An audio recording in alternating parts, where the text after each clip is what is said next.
महात्मा गांधी होते, सरदार वल्लभभाई पटेल होते. अशा विषयावरती फडणवीसांनी बोलू नये. फडणवीसांनी वर्तमानावर बोलावं आणि बाळासाहेब ठाकरे यांच्याविषयी चर्चा करण्याचं किंवा त्यांच्याविषयी भूमिका घेण्याचं त्यांना कारण नाही. ज्या शिवसेना प्रमुखांचा पक्ष तुम्ही फोडलात, ज्या शिवसेना प्रमुखांच्या चिन्हाची चोरी करून तुम्ही दुसऱ्यांना दिलं, त्यांनी शिवसेना प्रमुखांचा उल्लेख करावा. हे आश्चर्य आहे.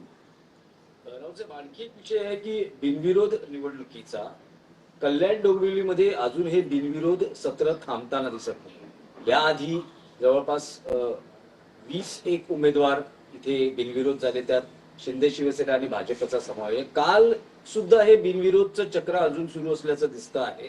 डोंबिवलीमध्ये ठाकरे गटाच्या उमेदवारानं एकनाथ शिंदे यांच्या उमेदवाराला बिनशर्त पाठिंबा दिलाय, माघार घेतली आहे निवडणुकीतून. नाही, ते याविषयी त्या भागातलं काम जे पाहतात त्यांच्याकडून विचारणा सुरू आहे. माझ्याकडे त्या संदर्भात योग्य माहिती नाही आहे, मी त्याच्यावरती उत्तर देणार नाही. पण हे सगळे शेवटी पैशाचेच खेळ आहेत, दबावाचे खेळ आहेत. कोण कोणाच्या मागे जाईल सांगता येत नाही. जर भाजपा काय AIMची युती होऊ शकते, AIIMची, किंवा भाजपा अंबरनाथला काँग्रेसची युती होऊ शकते, तर देशाच्या महाराष्ट्राच्या राजकारणात भाजपला काही शक्य नाही किंवा शिंदे गटाला काही शक्य नाही.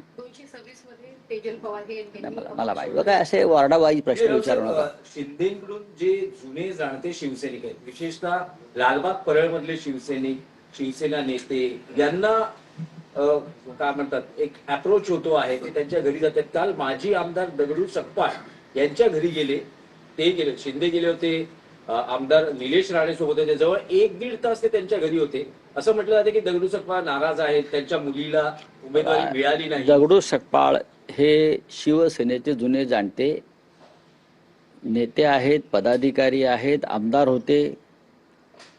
त्यांच्या मुलीला उमेदवारी जसे मिळाली नाही तसे अनेक ज्येष्ठ नेत्यांच्या, पदाधिकाऱ्यांच्या जवळच्या लोकांना उमेदवारी मिळाली नाही.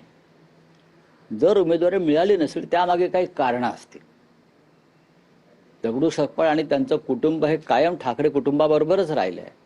पण जेव्हा एखादी उमेदवारी विशिष्ट व्यक्तीला दिली जात नाही तेव्हा त्यामागे काही त्या भागातली स्थानिक कारणं सुद्धा असू शकतात आणि ती डावलून उमेदवारी देणं म्हणजे उमेदवाराचा पराभव घडवणं असं असतं.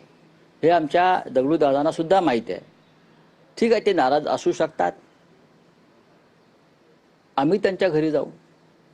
मधल्या काळात ते साताराला किंवा त्यांच्या गावाला जाऊन बसले होते असं मला कळलं. मी चौकशी केली, मी स्वतः त्यांच्याविषयी सद्भावना बाळगणारा माणूस आहे. पण दगडू दादा हे आमचेच आहेत. आता एकनाथ शिंदे, निलेश राणे यांना एक दिवसाची बातमी हवी असते, याला फोडला, त्याला फोडला, त्याच्या या एक दिवसाच्या बातम्या असतात. नंतर हे जे जातात त्यांचं काय होतं, कुठे अदृश्य होतात बरं का, हे कधीच कळत नाही. राऊत सर, ईडीने भाजपचे नेते मोहित कंबोज यांच्या विरोधात यांच्याबाबतचा क्लोजर रिपोर्ट सादर केला आहे, तो स्वीकारला देखील नाही. मला माहिती बघा, असं आहे की क्लोजर रिपोर्ट भाजपच्या नेत्यांविरुद्धच होणार ना, आमच्या विरुद्ध नाही होणार. ईडीच्या कोर्टानं मला निर्दोष मुक्त केलेलं आहे, पण माझा क्लोजर रिपोर्ट केला नाही. राऊत सर, एक मोठा विषय आहे की असं म्हटलं जातं आहे की महापालिका निवडणुकांनंतर शरद पवार हे NDA सोबत जाण्याची दाट शक्यता